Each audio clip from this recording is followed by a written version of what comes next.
Esta lectura que se hizo antes, la verdad que me recordó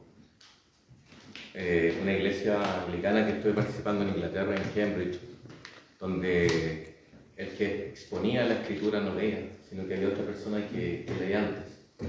La verdad que me gustó. Ah, sí.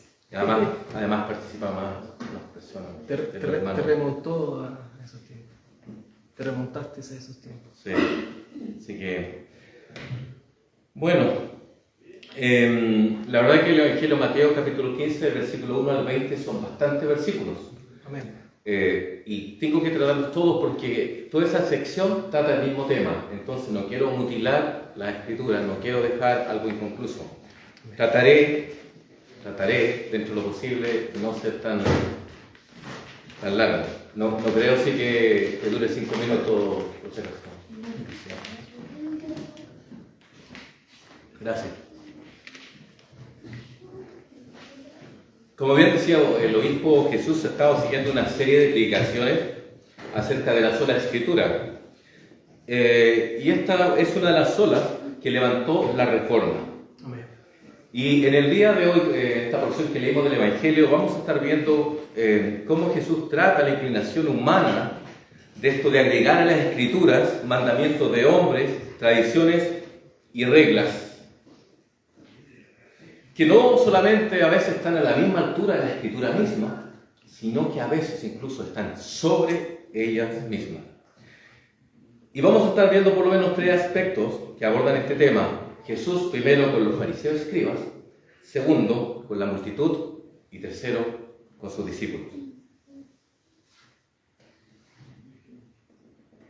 La oposición contra Cristo cada vez iba tomando cuerpo, y no solamente cuerpo, sino que también organización. El versículo 1 dice: entonces se acercaron a Jesús ciertos escribas y fariseos de Jerusalén. Ya no solamente eran los fariseos que estaban alrededor, sino que vino un grupo, aparte de fariseos, también de escribas o maestros de la ley, que eran los maestros de la ley, que eran expertos en cuanto a la ley, habían viajado desde Jerusalén. Algunos dicen que era como una especie de una comitiva. Y Jerusalén, bueno, Jerusalén es el centro de autoridad judía, la capital religiosa y política de aquel entonces hasta el día de hoy, donde las más altas esferas están interesados un poco, por deducciones, pues, deshacerse de Jesús, podemos sacar, porque las doctrinas y las obras de él estaban poniendo en peligro la estructura religiosa, y por la denuncia abierta en cuanto a las perversidades, las perversiones que estaban haciendo los judíos en nombre de su religión. Lo que estaban llevando a cabo era un peligro, era un revolucionario, estaba amenazando intereses, estaba amenazando los cimientos de toda una organización milenaria, porque estaba hablando en contra un poco de lo que ellos estaban haciendo. Y en el fondo el punto principal de controversia es que Jesús no reconoce la autoridad vinculante de la ley oral a la que ellos llaman la tradición de los ancianos. Para los fariseos entonces, el más grave de todos los pecados era descuidar la tradición de los ancianos. Y acá en el versículo 2 y 3 dice, los fariseos le dicen: ¿por qué tus discípulos quebrantan la tradición de los ancianos? ¿Por qué no se lavan las manos cuando comen pan? Pero, ¿qué es la tradición de los ancianos? ¿A qué se referían ellos con la tradición de los ancianos? A través de los siglos, los judíos después que regresaron de la cautividad babilónica, ellos habían colocado ciertas tradiciones religiosas que habían sido añadidas a la ley de Dios. Era una colección de interpretaciones rabínica en cuanto a la ley de Moisés. Y dicen que se llegaron a ocupar incluso más de 5.000 páginas.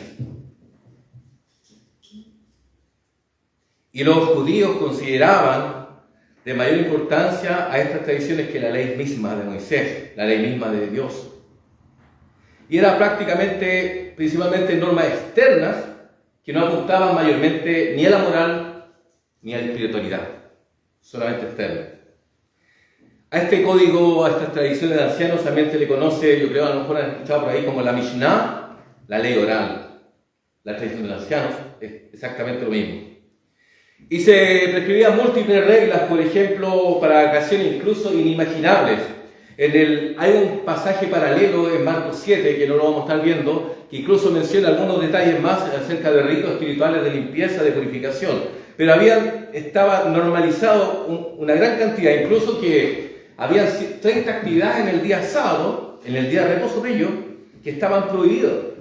Por ejemplo, recoger espigas, restregar el grano con las manos, o caminar más de 900 metros. Y eso fue uno de los problemas que tuvieron. Si ven el Evangelio en Mateo, capítulo 12, vamos hacia atrás, los primeros del 1 al 7, vamos a ver que los fariseos nuevamente tienen problemas con los discípulos de Jesús. ¿Por qué? Porque estaban haciendo estas cosas, que eran ajenas a la ley de Dios. No, eran ajenas a las tradiciones de los ancianos.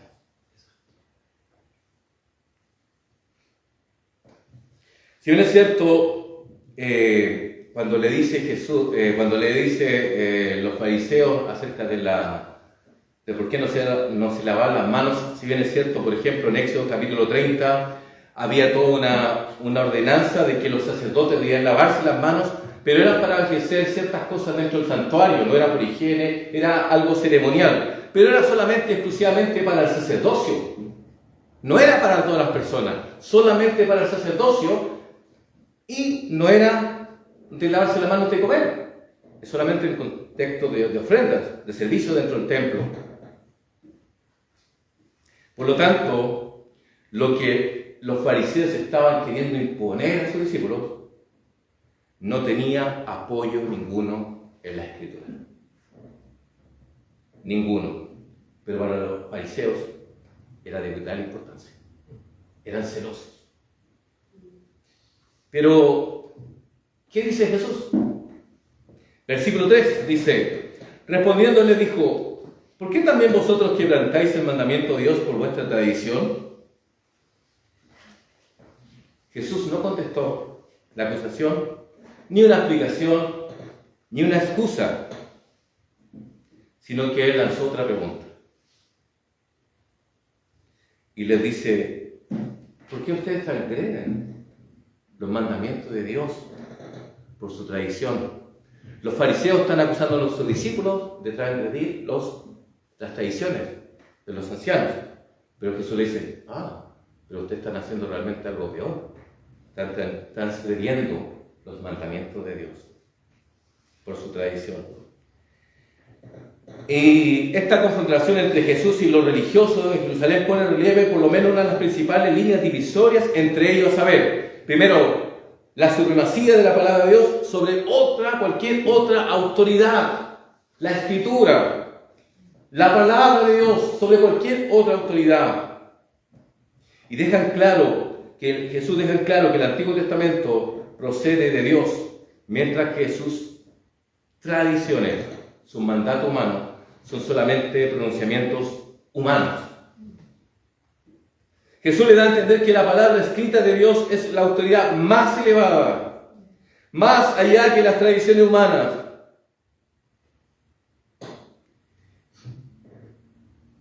Y porque ellos vinculaban sus tradiciones, la vinculaban y despojaban la autoridad de la palabra de Dios como la verdadera autoridad. Pero estas tradiciones, son tan fuertes las tradiciones se habían arraigado tanto en el corazón de ellos, que ellos estaban ciegos al problema que tenían, habían endurecido su corazón y no podían ver más allá. Pero la declaración que Jesús les hace es clara: solo la palabra de Dios, amén, solo la Escritura, amén, es la suprema declaración de la verdad. Amén. Cualquier tradición, cualquier enseñanza, cualquier interpretación, racionamiento humano debe estar sujeto y debe inclinarse ante la palabra escrita de Dios. Amén. Si bien es cierto, el punto central de la reforma del siglo XVI fue la doctrina de la justificación solo por la fe. Pero en el fondo, el tema era la autoridad. Cuando Lutero entra en debate con los líderes católicos romanos, ¿verdad?, acerca de la doctrina de la justificación que él había encontrado, que había recibido esta iluminación, se le llama a retractarse de eso, a retractarse de su postura, porque en el fondo estaba haciendo una declaración previa en contra de la Iglesia y en contra de los papas.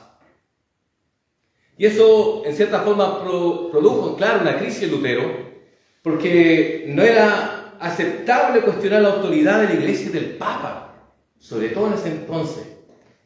Sin embargo, Lutero se mantuvo firme y en la Dieta de Worms, en 1521, dijo: a menos que se me convenza por el testimonio de las Escrituras o por la claridad de la razón, porque no confío exclusivamente ni en el Papa ni en concilios, pues ya se sabe que frecuentemente fallan y se contradicen a sí mismos. Estoy atado a las Escrituras que he citado, y mi conciencia es cautiva de la palabra de Dios.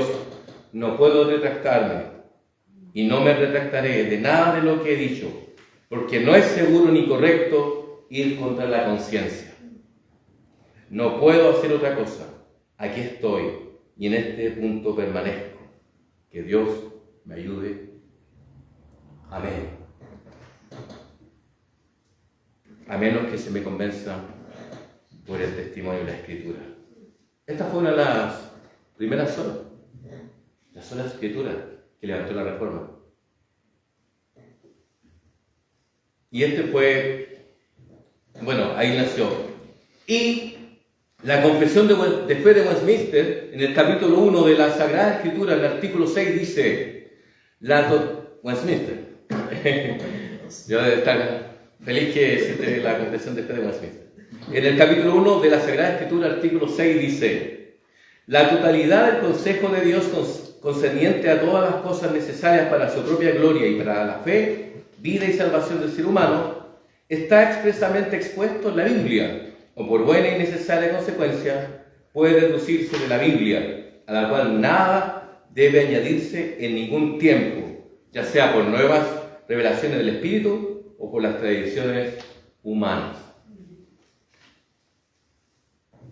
La Iglesia Católica Romana sostiene una teoría de la fuente dual. Ellos dicen que hay dos fuentes de revelación especial. Por un lado está la Biblia, las Escrituras, incluyendo los libros deuterocanónicos, que nosotros llamamos los libros apócrifos, y por otro lado está la tradición de la Iglesia. Pero esta teoría tiene el efecto de colocar muchas veces a la Iglesia no solamente al mismo nivel de la Biblia, sino que muchas veces sobre ella, donde acá tanto descansa la autoridad en la Escritura como en la tradición y como en el magisterio mismo. De modo que la Iglesia Católica Romana acepta la tradición, ese magisterio, para fundamentar su doctrina. Sin embargo, algunas doctrinas, algunos dogmas, podemos ver que realmente el magisterio se impone sobre la Escritura. Por ejemplo, en el dogma de la doctrina de la Inmaculada Concepción.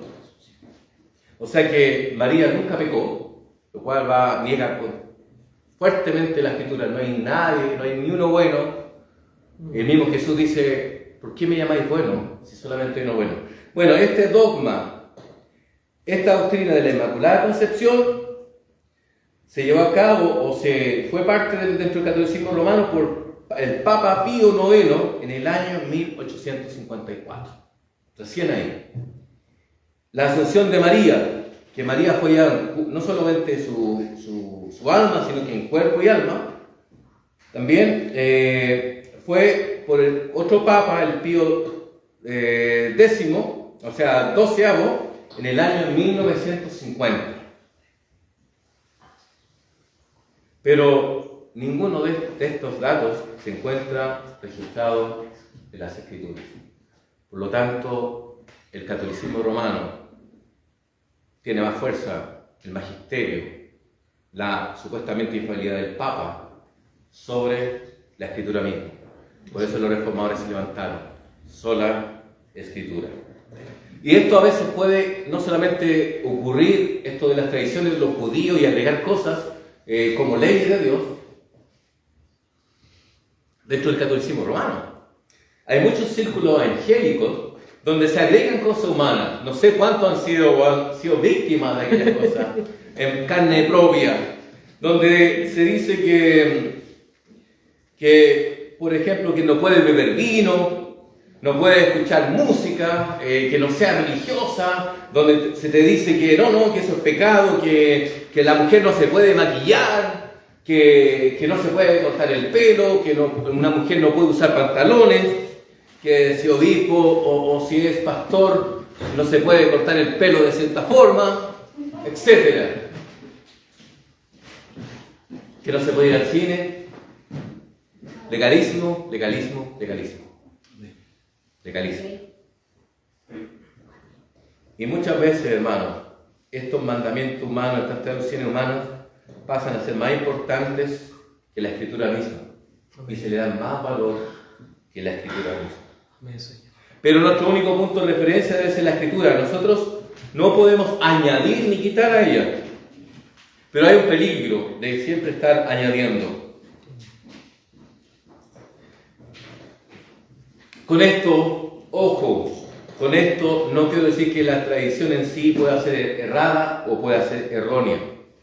Lo que tenemos nosotros en el Nuevo Testamento, las cartas pastorales, son parte de una tradición, son parte de la revelación. Jesucristo mismo es la palabra escrita, es la revelación misma, y los apóstoles inspirados a través de la revelación, por ejemplo, Pablo en este caso, que recibe la revelación directa de Jesucristo, escribe, enseña, instruye, y nosotros esta tradición que se transmite y ha sido transmitida es buena, y se ha transmitido por generación en generación, porque no se necesita reinventar la proverbial rueda de la verdad doctrinal.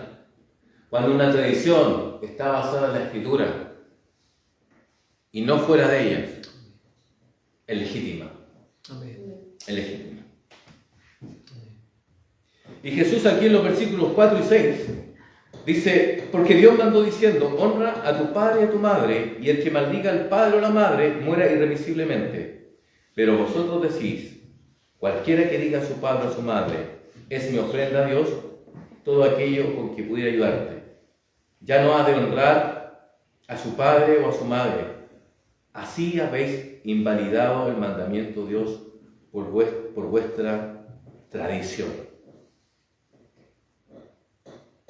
Acá Jesús le da un ejemplo. Claro, podemos nosotros decir, ellos están invalidando la ley de Dios por la tradición.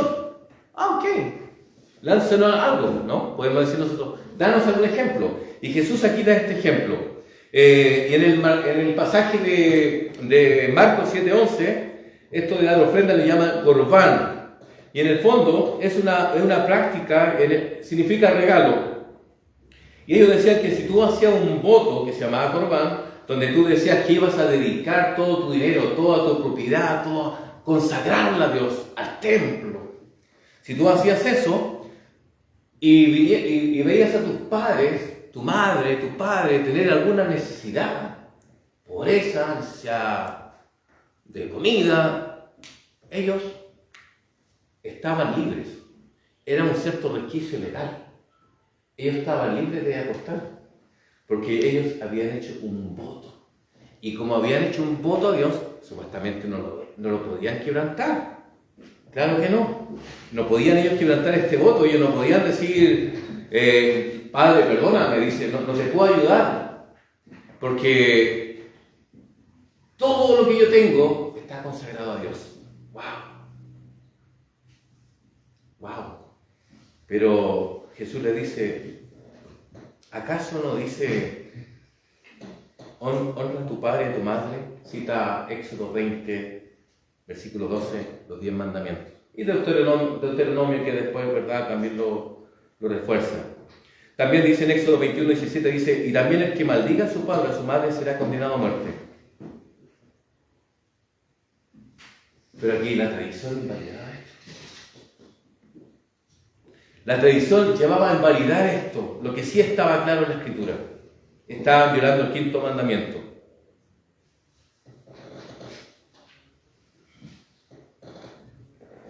En el fondo aquí Jesús llega al corazón de ellos y les habla de la corrupción que hay en ellos, que ocupan las tradiciones para no cumplir con las obligaciones que Dios le había dado sobre sus padres. También llega y apela un poco al corazón de ellos, al carácter de ellos. Mira lo que dice el versículo 7-9. Dice: hipócritas. Bien profetizó de vosotros Isaías cuando dijo: este pueblo de labios me honra, mas su corazón está lejos de mí, pues en vano me honran, enseñando como doctrina mandamientos de hombre. Yo creo que este versículo 9 es la clave de este texto. Se dirige a ellos como: ¡wow! ¡Qué buenos! Consagran todo a Dios. No dan un 10%, ni un 1%, ni el 50%, no. Todo a Dios. Todos sus bienes son para Dios, todo consagrado. ¡Wow! Pero le dice hipócritas. Y la palabra hipócrita en el fondo viene del término griego que son las máscaras. No sé si han escuchado en el fondo que usaban máscaras para la obra de teatro, para representar. En el fondo ellos querían representar, aparentar lo que realmente no eran. Porque externamente suena muy bonito. Dice: wow, una persona muy consagrada, incluso todo su ser, sus bienes, 100%. Pero en el fondo era un ritual. En el fondo ellos estaban buscando resquicio para no ayudar ni siquiera a sus padres, que podían estar pasando necesidades, que podían estar pasando pobreza.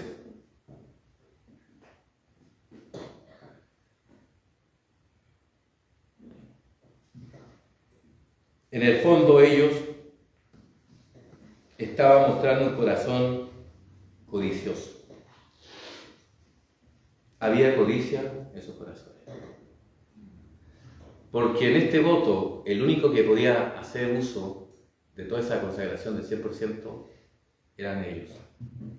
En el fondo decir: todo para mí, y no lo quiero compartir con nadie. En el fondo era eso. Querían mostrar cierta actitud, que en el fondo no era. Y muchas veces nosotros también podemos venir a la liturgia, cantar, orar, y lo podemos hacer de una manera mecánica, de una manera externa, pero el corazón puede estar muy lejos de eso. Cumpliendo un ritual, una liturgia, que se nos impuso o que se ve bien dentro del círculo, que es aceptable, y va al centro, al meollo de la cuestión de estos fariseos. Eran hipócritas. Y cita la palabra de Isaías. O sea que estos israelitas, al parecer, seguían en la misma actitud. No habían aprendido del pasado, de sus padres. Seguían por lo mismo. Qué peligroso, hermanos, cuando toda nuestra ritualidad, nuestra religión es solamente externa, sin vivirla, Amén. sin experimentarla. Sí, Señor. Que Dios nos ayude, tengamos cuidado. Sí, Señor. Jesús no solamente trata este tema que lo parten los fariseos y los escribas, sino que después los versículos 10 y 11 llama a la multitud, y aquí lo ve con la multitud y le dice: y llamándose la multitud les dijo: oíd y entended, no lo que entra en la boca contamina al hombre, mas lo que sale de la boca, esto contamina al hombre. Los fariseos, los maestros de la ley, eran personas de influencia, eran influyentes. Entonces, ¿qué hace Jesús? Llama a estas personas, llama a esta ovejita, ya que son, eran sin ser pastoreadas realmente, y les advierte a esta multitud acerca de no caigan en la misma trampa. ¿Qué les dice? No lo que entra en la boca contamina al hombre, más lo que sale de la boca, eso sí contamina al hombre. La contaminación espiritual es un asunto interno y no externo. Ninguna contaminación moral o espiritual es el resultado de lo que comemos. Lo físico no contamina lo espiritual. No hay nada fuera del hombre. El corazón contaminado de una persona se reconoce por lo que dice y por lo que hace. Sus palabras revelan lo que hay en su corazón, los males. Con estas palabras Jesús renuncia públicamente a la tradición de los fariseos que requerían una purificación ritual antes de comer. Les advierte a estas personas, a la multitud. Pero después en los versículos 12 al 20, que son los últimos textos que vamos a estar viendo, Jesús se relaciona con los discípulos. Y lo primero que dicen en el versículo 12 dice: entonces acercándose sus discípulos le dijeron: ¿sabe que los fariseos se ofendieron cuando oyeron esta palabra? Los fariseos se ofendieron, claro que se ofendieron. Y tenían razón para ofenderse, porque ellos vivían en una oscuridad moral y espiritual. Cuando llegó la luz a ellos, se sintieron mal, porque fueron desenmascarados. Esas máscaras que se ponían ellos fueron quitadas y fueron revelados sus corazones de todo lo que realmente había en sus corazones y en ellos.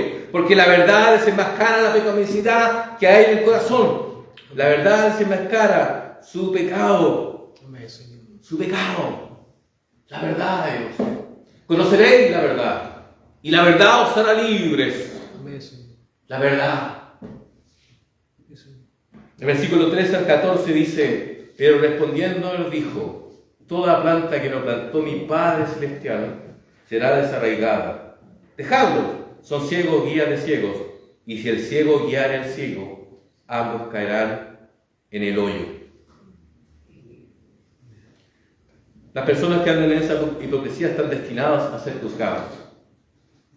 Como la parábola que dice más adelante, después en este evangelio, sobre el trigo y la cizaña, Jesús dice: déjenlos, no pierdan tiempo. Como dice, déjenlo que crezcan.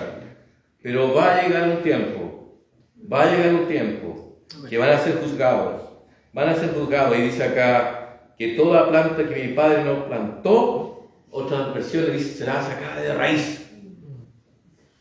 Y lamentablemente no solamente ellos, sino todos aquellos que siguen a ellos. Sí. Y Jesús le dice: estos son ciegos que guían a otros ciegos, y juntos van a caer al mismo hoyo. Su destino será el mismo. La importancia del liderazgo, la importancia de donde nosotros estamos participando, la importancia que en el lugar, el contexto donde tú te congregues, se lea la Escritura, se enseñe la Escritura, la Biblia sea la sola Escritura sea la única norma de fe, de regla y de conducta. Amén, Señor. No las tradiciones que contradicen la Escritura. Amén, porque esas tradiciones te esclavizan. Sí, esas tradiciones esclavizan. La libertad que Cristo vino a ofrecer te esclaviza. Sí, Señor. Te esclaviza. Señor.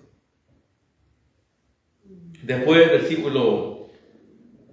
el otro versículo dice: respondiendo Pedro, le dijo: explícanos esta parábola. El otro evangelio dice que no es Pedro solamente, que son los discípulos en sí. ¿Y por qué respaldo esto también? Porque dice, Jesús dijo: también vosotros. No dijo Pedro, tú también. Dice: también vosotros sois aún sin entendimiento. ¿No entendéis que todo lo que entra en la boca va al vientre y es echado en la letrina? Pero lo que sale de la boca, del corazón sale, y esto contamina al hombre. Porque del corazón salen los malos pensamientos, los homicidios, los adulterios, las fornicaciones, los hurtos, los falsos testimonios, las blasfemias. Estas cosas son las que contaminan al hombre, pero el comer con las manos sin lavar no contamina al hombre.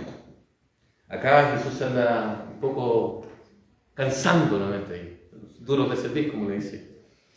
¿No entienden ustedes? ¿Cómo aún no entienden? Es un reto con cariño, se escucha fuerte, pero como dice la Escritura en Hebreos, que el padre, el que ama a su hijo, lo disciplina, ¿no? No le dice: ¿pero cómo? ¿Hasta cuándo? Hay una motivación de amor detrás de eso.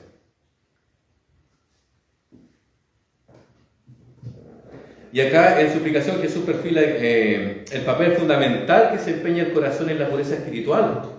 Que la comida, lo que entra por la boca, no afecta al corazón, le dice. Y en el fondo el corazón acá representa al hombre interior, representa los pensamientos, las actitudes, los deseos, las motivaciones. Y cuando un corazón está lleno de malos pensamientos, de homicidio, de adulterio, fornicaciones, hurtos, falsos testimonios, Marcos sigue una lista aún más larga,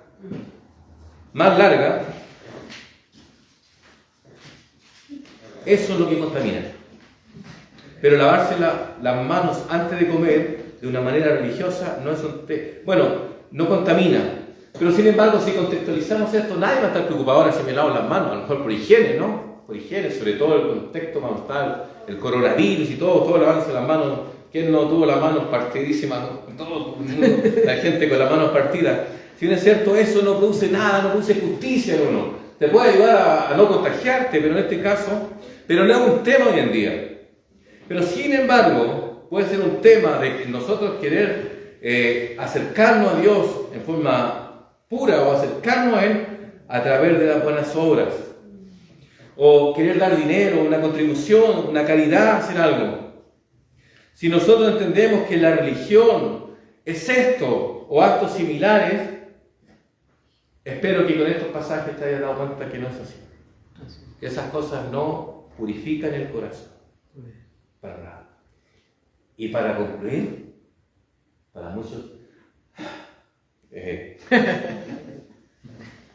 lamentablemente, hermanos, hoy en día algunos creyentes, aunque sí, diciendo que la Escritura es inspirada,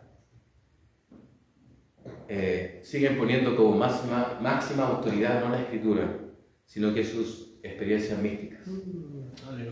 Sus experiencias místicas pasan a tener más valor que la Escritura. Para otros, tiene más valor el juez final, eso es el conocimiento humano, la razón o la experiencia.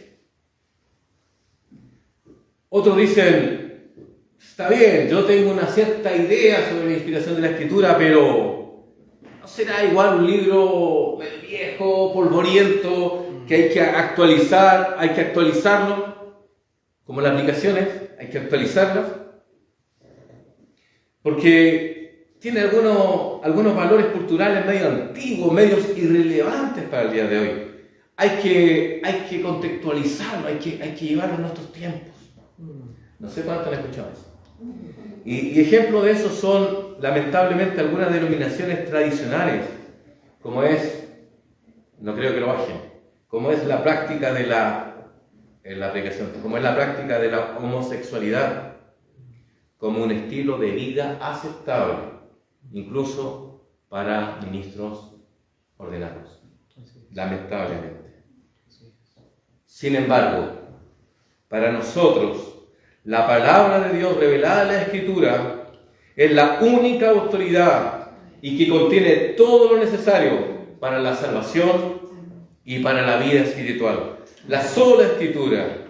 Y la condenación que Jesús hace de los fariseos por elevar las tradiciones humanas por encima de la palabra de Dios trajo a la luz un urgente problema. Que el mal está en el propio corazón y no puede ser limpiado por ninguna actividad o rito religioso. Al igual que los profetas del Antiguo Testamento, los fariseos sabían que las malas inclinaciones del corazón humano eran inherentes después de la caída del ser humano en pecado. Y su intento de resolver el problema por medio de rituales religiosos eran del todo inútiles. En estos textos Jesús no nos da la receta completa. Sin embargo, sí prepara el camino posterior para sus apóstoles. Y termino con una pregunta. ¿Cómo puedo tener un corazón nuevo? ¿Cómo puedo tener un corazón nuevo? Las buenas noticias son que Jesús vino para darte un nuevo corazón. Él murió en la cruz para que seas perdonado. Él cargó el castigo de tus pecados, tomó tu lugar y resucitó para impartir el Espíritu Santo que es la fuente de la nueva vida. Solo Dios puede darte un corazón capaz para amarlo y servirlo con verdadera sinceridad. Oremos. Señor, quiero darte muchas gracias, Señor, por tu palabra, porque tus palabras son vida. Gracias por tu palabra expuesta hoy. Gracias porque tu palabra, Señor, cumple tantos objetivos para nosotros. Nos amonesta, nos enseña, nos exhorta, nos reprende. Gracias, Señor, porque creemos que tu sola palabra, tus palabras son vida, tus palabras son verdad, Señor. Te doy gracias por esta palabra. Gracias por tu enseñanza. Gracias por lo que tú has hecho, Señor, a través de tu palabra en nuestros corazones, a través del Evangelio y a través del poder del Espíritu Santo. Gracias porque tú has puesto un nuevo corazón en nosotros. Gracias porque has puesto tus tablas de la ley en nuestros corazones. Sí, con corazones que ya no son de piedra, sino que ahora son de carne. Sí, gracias por tu palabra. Bendice nuestra vida. Bendice cada uno de los que estamos aquí. Sí, y de aquellos que tal vez vayan a escuchar esta predicación. Bendice su vida, bendice sus corazones. Y gracias por tu palabra, porque la sola Escritura y nos mantenemos en ella. Aleluya. Muchas gracias, Señor. En el nombre de Jesús. Aleluya. Amén. Sí, Señor.